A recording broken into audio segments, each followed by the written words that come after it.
one of the challenges that a startup faces is getting their first meeting with a potential client.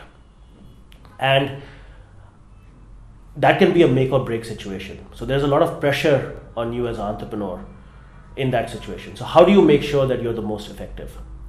Number one, I would say, is take the presentation from a client perspective.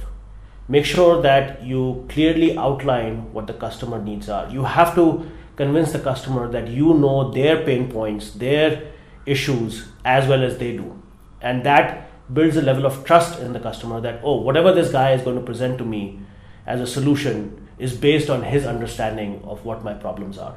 So I would say really spend time explaining or highlighting your understanding of the problem.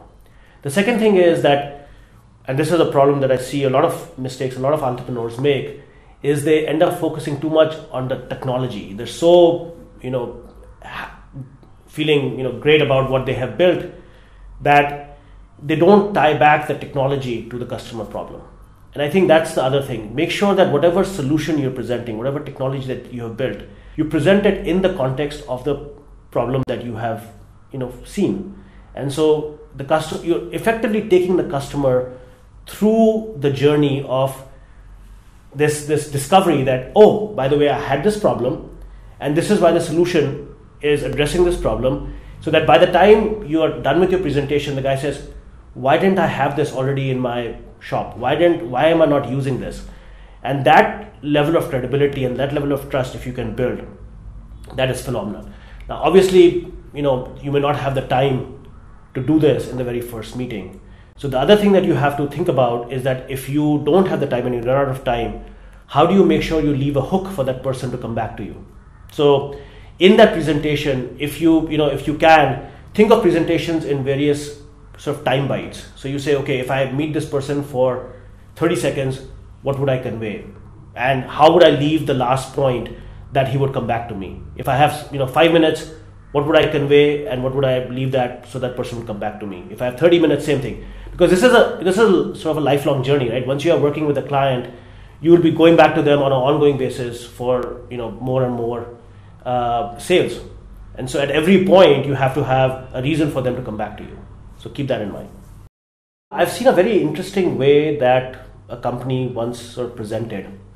They had gotten data about what the customer was doing from public sources, old data, whatever else. They got that information and they actually created a scenario of what the problem was, and then they ran the same thing on their software and then showed what the result could be.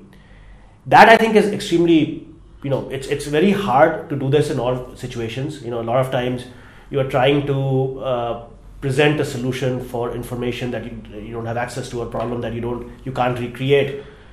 But if you can, I think it is very powerful to actually show a live, almost like a live demo of what the customer will experience if he were to use your solution. So if there is a way you can do that, that's, I think, extremely powerful. Particularly when you're doing, this is even more so when you're doing things that are visual in nature. And if you have a very visual product, then start with a demo of the product. Because if the user sees something and says, wow, this is awesome, how do I use this? It will draw them in. And so when you are, customer presentation just doesn't need to be about a presentation, in a PowerPoint slide. It could be your it could be a website. It could be a lot of the software that is sold today is sold through SaaS, which is on demand, and it is, self-help. And in that situation, you're not making a presentation. You're just putting something on the website and the user has to go through the presentation.